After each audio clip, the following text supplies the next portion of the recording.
Nimeanza muda kidogo. Muda. Japo sikuanza kwa quality hii kubwa. Nimeanza muda tangu nikiwa mtoto kabisa, darasa la 4 nakumbuka. Nilianza kufanya sanaa, taratibu, kuchora cartoon, taratibu. Kadri nilivyokuwa naendelea kufanya, watu walikuwa wanaona kitu tunachokifanya na kwa wanapenda. Kwa hiyo nilikuwa napenda ile inspiration kwa watu wananiambia kwamba Simon, unajua unafanya vizuri na vitu kama hivyo. Nilikuwa naona kama make sense kuendelea kufanya hiki. Mwanzo sikuwa nafanya biashara, nilikuwa nafanya kwa sababu ni kitu napenda nafanya na kwa nivutia, nisikia happy nifanye hiki.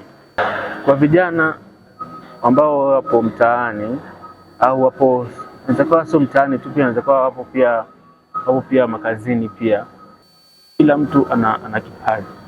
Kila mtu ana gift ambayo amepewa na Mwenyezi Mungu. Kwa issue inakuja tu ni kutambua kwamba mimi nafanya kitu gani, mimi na kitu gani. Kitu ambacho unafanya kwa kwanza kwa kupenda, alafu pili kinaweza kikakutoa sehemu moja kwa sehemu nyingine. Ni kipaji, ni uwezo binafsi. Kila mtu ana uwezo binafsi. Kila tu ni kutambua kwamba mimi nikisimama sehemu gani nakuwa better. Kwa hiyo napenda kuwaasa vijana wenzangu sana. Kujaribu kuangalia ni kitu gani mimi nikifanya kwanza kinakubalika na jamii, kinapendwa, then jaribu kufanya kwa namna ya kufanya kwamba wewe kuingiza kipato. Utafuata kitu hicho utakifanya vizuri na kwa furaha, kwa sababu ni kitu ambacho unakipenda. Na believe kitu kinawezekana. Kwa hiyo ni kutambua fursa na kuzikamata. Mimi kama kijana imenigusa sehemu kubwa sana, na kiuchumi, hata ki mindset tu, kwa sababu hapa Gamelia unakutana na watu wa aina tofauti. Kama kupanda mindset na kufundisha jinsi ya kukutana na jinsi ya kuzungumza na watu wakubwa, jinsi ya kupangilia mambo yako kama mtu mkubwa, kwa sababu unapokaa na uwaridi lazima unaonikia. Unakuwa unajikuta unaweza kurun business zako kama watu wakubwa wanavyofanya, kutokana na aina ya watu wanaokuja hapa. Na pia imenifanya nifanye vitu vingi, kwa sababu unapata kipato kikubwa na naweza take responsibility zangu kama vitu tofauti katika maisha vinafahamika. Na pia kufanya nipa exposure kubwa, sababu watu wengi wanakuja, wanapita, wanaona kazi yangu, wanafurahia na wanatamani kufahamu naye anafanya hivi.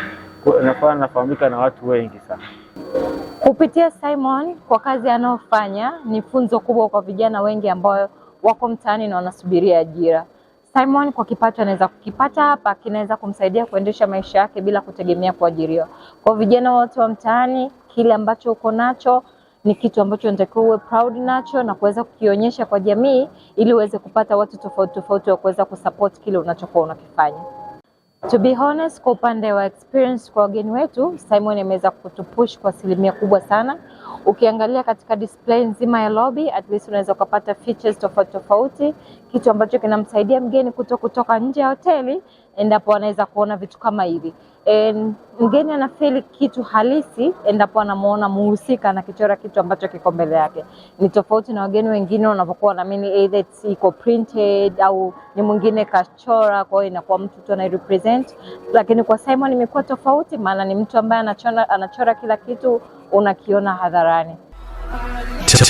Tanzania 24 Digital, beyond the mainstream.